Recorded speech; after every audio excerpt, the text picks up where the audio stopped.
আমার ইউটিউবের সকল বন্ধুদের স্বাগত জানিয়ে আরেকটি ভিডিও নিয়ে চলে এলাম শামসুন্নাহার ব্লগ চ্যানেল থেকে। বন্ধুরা প্লিজ একটা লাইক দিয়ে সম্পূর্ণ ভিডিওটা দেখে নিও, আর যদি কোনো অংশে ভালো লেগে থাকে লাইক কমেন্ট শেয়ার করে দিও।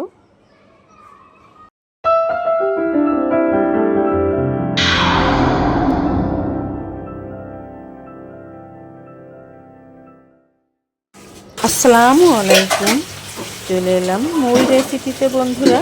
তো দেখতে পাচ্ছ এখানে বাজার করে নিয়ে আসছে, সন্ধ্যার পরের ভিডিও ছিল এটা। তো কী বাজার করে নিয়ে আসলো সেগুলো একটু বাজারগুলো গুছিয়ে নিচ্ছি। দেখো, আর এই যে ভিডিওটা দেখতে পাচ্ছ এটা কিন্তু বেশ আগে করা ভিডিওটা, তো ভিডিওটা শেয়ার করা হয়নি। তো দেখতে পাচ্ছ যখন কাঁচা কাঁচা আম ছিল তখনকার ভিডিও এইটা।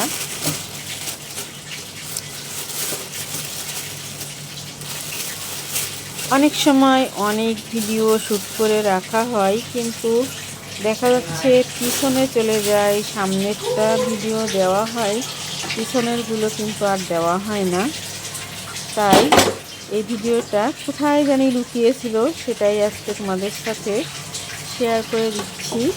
তো কাঁচা কাঁচা আম এখন দেখলে মন চাই যে এখন একটু পেলে খুব মজা করে খেতাম। আর দেখো কাঁচা ইঁচড় আনছিল, এই যে দেখো চিংড়ি মাছ, বেশ অনেকটা 1 কেজি চিংড়ি মাছ নিয়ে আসছিল, আর চিংড়ি মাছগুলো বেশ বড় বড়ই ছিল।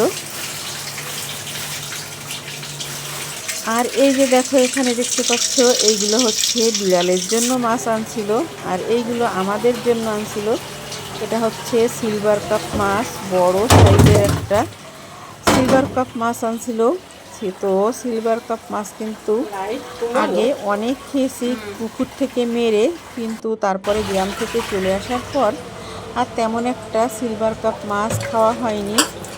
20 বছরের ভিতরে হয়তো 2বার খাওয়া হয়েছে এটাই। তো দেখতে পাচ্ছ মাথাটা একেবারে লাল টকটকা। এই যে দেখো বন্ধুরা এখানে ভাত বসিয়ে দেওয়া হয়েছে, আর হচ্ছে এই যে দেখো ভেন্ডি কুচি করে রাখা আছে, তারপরে শাক ভাজিও করা হবে। এই যে পাট শাক এখানে কুচি করে রাখা, আর বেগুন, আর হচ্ছে সেই সিলভার কাপ মাছ রান্না হবে, পাট শাক চিংড়ি মাছ ভাজি করা হবে। তো সবগুলো তোমাদের সাথে আর শেয়ার করব না, কিছু কিছু শেয়ার করব, পুরো রেসিপি আকারে সবগুলো আর কি শেয়ার করা হবে না, তাই এটাই। তো দেখো এখানে আমি ভেন্ডি ভাজার জন্য কড়াইতে পেঁয়াজ রসুন কাঁচামরিচ দিয়ে দিলাম, একটু বাদামি হয়ে এলে তারপর এখানে আমি ভেন্ডিগুলো দিয়ে দেব।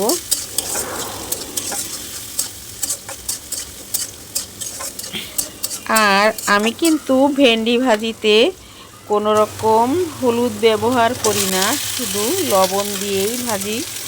এটা একটু সাদা সাদা ভাব থাকে ভেন্ডিতে, যেহেতু একটু বিজল বিজল আছে, এটা এমনিতেই কিন্তু কড়াইয়ের গায়ে একটু লেগে আসে, আর হলুদ দিলে কিন্তু এটা আরও কড়াইয়ের গায়ে লেগে যায় আর পুড়ে পুড়ে আসে।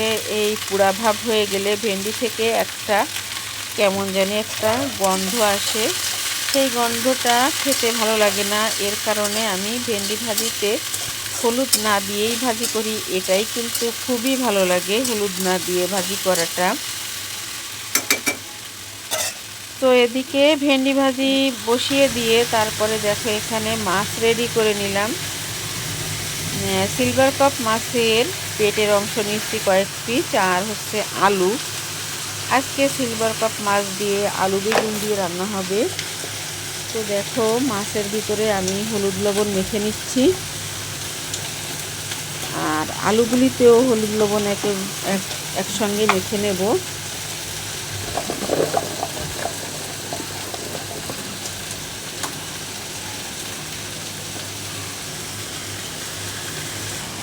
বন্ধুরা দেখো, এখানে কড়াই বসিয়ে দিয়েছি চুলায়। আর কড়াইটা পর্যাপ্ত গরম হয়ে গেলে তারপরে তেল দিয়ে দিচ্ছি। তেলটা দেওয়া হলে তেলটা পর্যাপ্ত পরিমাণ গরম হয়ে গেলে তারপরে এখানে আমি মাছগুলো দিয়ে দিচ্ছি। তো দেখো, আমি 3 পিস মাছ দিয়ে উল্টে একটু নিচ থেকে নেড়ে দিলাম। তো মাছটা কিন্তু কড়াইয়ের গায়ে একদমই লাগেনি দেখতে পেলে। তো আরও 1 পিস মাছ আমি এখানে দিয়ে দিলাম। তো দেখো বন্ধুরা, মাছগুলো এখন এক পিঠ ভাজা হয়ে গেল আর আমি অপর পিঠ উল্টে দিচ্ছি। এভাবে খুব সুন্দর করে সুন্দর একটা কালার আসা পর্যন্ত আমি মাছগুলিকে ভেজে নেব। তো আরও 1 পিস মাছ আমি দিয়ে দিলাম সাইড থেকে। একে একে মাছগুলো আমি দিয়ে দিচ্ছি।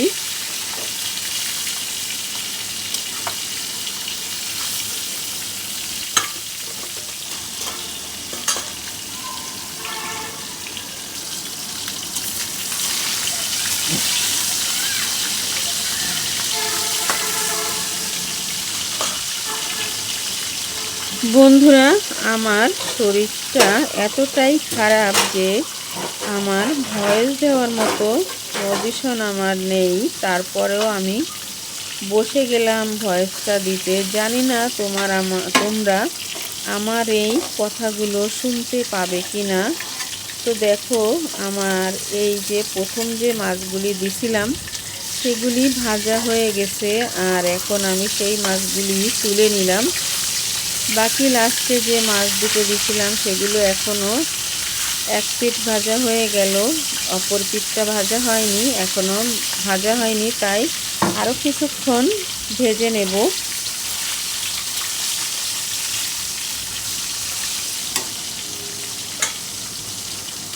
তো আমার সবগুলো মাছ ভাজা হয়ে গেলে তুলে নিলাম।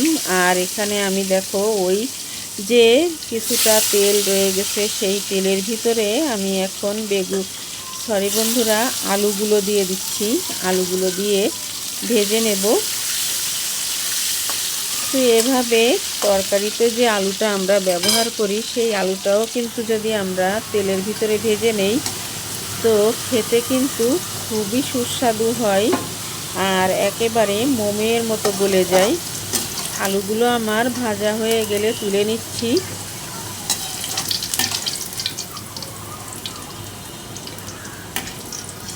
সবগুলো আলু তুলে নেওয়ার পরে দেখো, কড়াইতে এখনও কিন্তু তেল রয়ে গেছে। আর এই তেলের ভিতরে আমি এখন দিয়ে দিচ্ছি আমার প্রয়োজন মতো পেঁয়াজ। তো আমার কিন্তু একটু ভয়েসটা দিতে অসুবিধাই হচ্ছিল।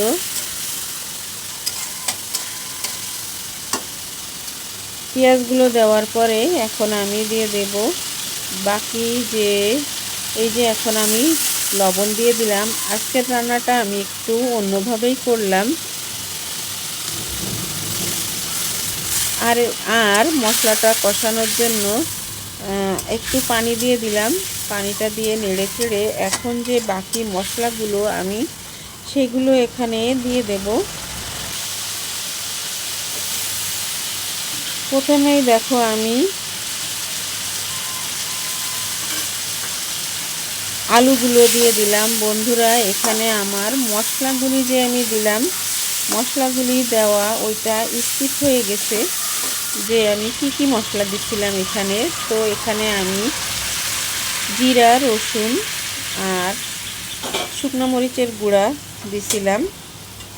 এগুলো প্রত্যেকটা রান্নাতেই লাগে। তো কিছু কিছু রান্নাতে দেখা যাচ্ছে শুকনো মরিচ না দিয়ে কাঁচামরিচ দেওয়া হয়। তো আলুগুলো কষিয়ে নেওয়ার পরে আমি এখানে বন্ধুরা ঝোলের পানিটা দিয়ে দিলাম। ঝোলের পানিটা দেখো ফুটে উঠছে। ঝোলের পানিটা ফুটে উঠলে তারপরে আমি এখানে বেগুনগুলো দিয়ে দিলাম।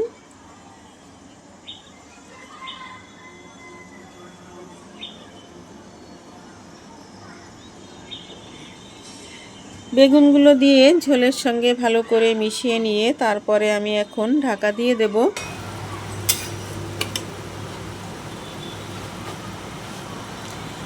তো যখন বেগুনগুলো দেওয়ার পরে ঝোলটা ফুটে উঠবে, তখনই আমি এখানে যে ভেজে রাখা মাছগুলো, ওই মাছগুলো একে একে দিয়ে দিচ্ছি। মাছগুলো দিয়ে দেওয়ার পরে আবারও একটু হালকা হাতে নেড়ে চেড়ে মিশিয়ে নেওয়ার পরে তারপরে আবারও কিন্তু আমি ঢাকা দিয়ে দেব।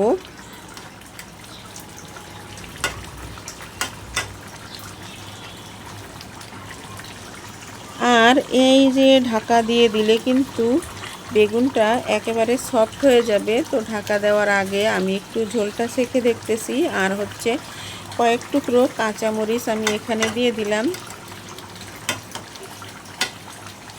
তো আমি কিন্তু মরিচের গুঁড়ো খুবই সামান্য দিছি, এর জন্য কাঁচামরিচটা দিয়ে দিলাম। আর এখন ঢাকা দিয়ে দিলাম। কিছুক্ষণ পর এসে আমি দেখো ঢাকনাটা তুলে নিলাম। তো দেখো অনেকটাই ঝোল কমে গেছে আর বেগুনটাও সফট হয়ে আসছে। বন্ধুরা, আমাদের পাশেই কিন্তু রাস্তা। তো রাস্তা থেকে যে গাড়ি যাচ্ছে সেগুলোর কিন্তু আওয়াজ আসতেছে। তো একটু ম্যানেজ করে নিও। বন্ধুরা, আমার আজকের বেগুন আলু সিলভার কাপ মাছের রেসিপিটা হয়ে গেল। কেমন লাগলো তোমাদের কাছে কমেন্টের মাধ্যমে জানাবে। যদি কোনো অংশে ভালো লাগে লাইক কমেন্ট শেয়ার করে দিও। আর যদি কোনো নতুন বন্ধু থেকে থাকো সাবস্ক্রাইব করে চ্যানেলের পাশেই থেকে যেও। দেখো তরকারিটা কালারটা এত সুন্দর আসছে, খেতেও দেখতে যেমন লোভনীয়, খেতেও হয়েছিল দুর্দান্ত। তো এমন একটা তরকারি হলে কিন্তু আর কিছুই লাগে না।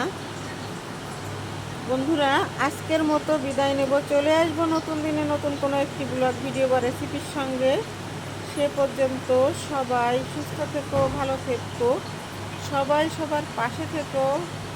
আজকের মতো বিদায় নিচ্ছি। আল্লাহ হাফেজ। আসসালামু আলাইকুম। দেখি এইবার কি হয়।